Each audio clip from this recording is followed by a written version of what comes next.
Tenemos a Santiago Álvarez Barón, director de miqueja.es. Santiago, ¿qué tal? Muy buenos días. Muy buenos días. Creo que hoy hay que hablar de mentiras y de justicia. Sí, efectivamente. Hemos recibido una queja. Bueno, realmente es parte de una felicitación. Es curioso porque, felicitan a un colegio. Sí. Al Colegio Maravillas de La Salle. Y, pues hay una separación, como otras muchas. Y en el juicio se miente y se dice que el padre gana muchísimo dinero y que además gana en B y que no lo declara. Ajá.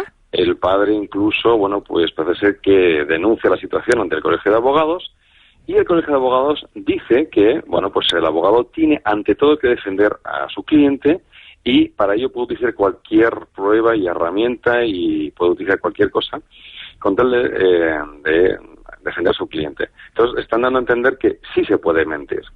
El padre, parece ser que como habla 5 idiomas, que tiene estudios, al final, se presupone que debe de ganar mucho dinero. Y da a entender que, efectivamente, como está demostrado en autos, el padre gana mucho dinero y no lo declara, cual es sorprendente. Es decir, en ningún momento se prueba y entonces le pone una pensión muy elevada.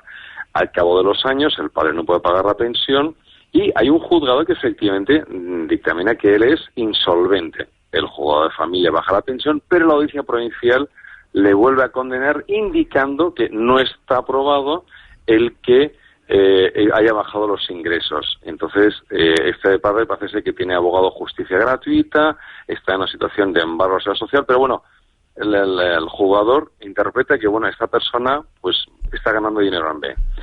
Al final, el problema y hay este problema de mentir conlleva que el padre vaya a entrar en la cárcel y pide ayuda. Aquí nos está pidiendo ayuda y porque el niño va a estar, su hijo va a ver cómo el padre va a entrar en la cárcel. Entonces el colegio donde está el niño, que es el Colegio Maravillas de La Salle, ofrece mediar. Es decir, lo que está solicitando el padre es que el colegio intente ayudarle para reunirse con la madre, para explicarle, cómo vamos a decir al hijo que el padre entre en la cárcel. Porque, claro, es una situación muy angustiosa para un niño que tiene, parece ser, 10 años. Uh-huh.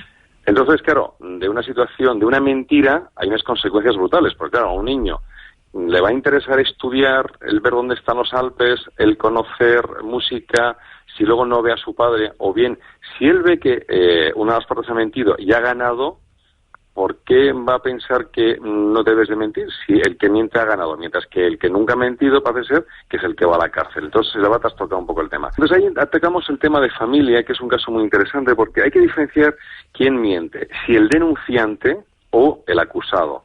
Si el que denuncia miente, sería una falsa denuncia, entonces el fiscal de oficio debería de actuar. Entonces se supone que el que denuncia no miente, porque si no el fiscal debería haber actuado. Uh-huh. Lo que sí te da la Constitución española es la utilización de medios de prueba, tienes derecho a un abogado, a no declarar contra ti mismo y de no confesarse culpable. Pero eso no es lo mismo que mentir. Una cosa es que yo no me quiera inculpar a mí misma y otra cosa es que mienta.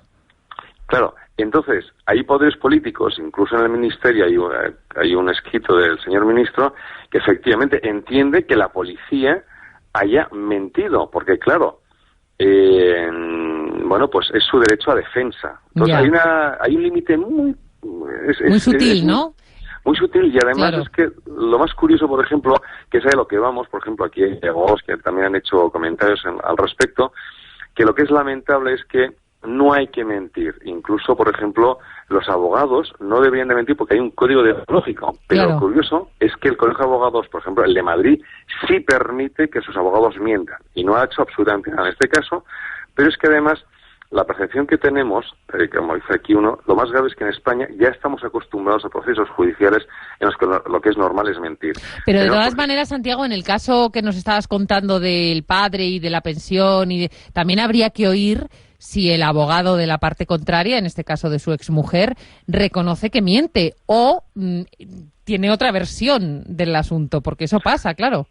Totalmente, no sé si efectivamente. Lo que pasa es que en temas de familia, una estrategia que es y además funciona muy bien, es inundar el juzgado de procedimiento de documentos. Entonces, los abogados inundan el procedimiento de cientos de documentos y además piden 200.000 pruebas.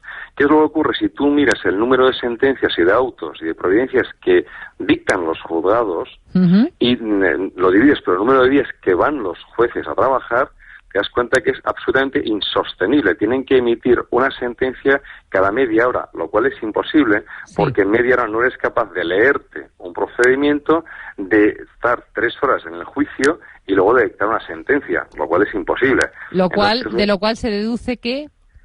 Se deduce que muchas veces quien dicta las sentencias no es el juez, sino necesita la ayuda de es decir, del secretario judicial, de las personas que están trabajando con él. Es que es imposible, es decir, los números no te engañan, es decir, el juzgado debe de más o menos cada 15 media hora emitir una sentencia, un auto, una providencia. Es imposible, es imposible. Es decir, simplemente si tú escribes una carta, como poco vas a tardar media hora en redactarla, en confeccionarla, pero luego, oye, que tienes que ver las pruebas antes. Entonces, el problema es que se está mintiendo mucho, y es verdad, los jueces en familia reconocen que se miente mucho y no saben a quién hacer caso.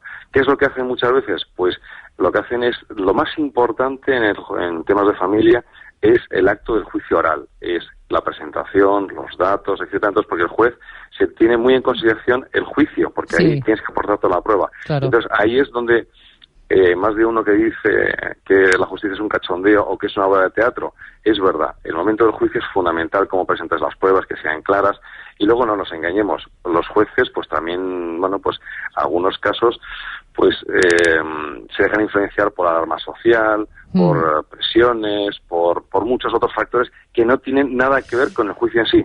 Ya, bueno. Es decir, entonces, claro, el problema es que muchas veces dicen, es que yo no sé a quién hacer caso. Y bueno, pues como tengas un abogado que es muy vehemente y además sepa hablar muy bien y sepa transmitir confianza, pues al final te llevas al gato al agua. Entonces, conclusión, no se debe de mentir, pero se miente. Pues con esa reflexión, que sin duda es preocupante, nos vamos a quedar, Santiago, y todos los que estén interesados en este caso y su seguimiento, pues lo pueden hacer, imagino, en miqueja.es, que ahí está toda la información. Efectivamente. Santiago Álvarez Barón, director de miqueja.es, ha sido muy amable por atender la llamada de Punto Radio a día de hoy. Muchas gracias y buenos días.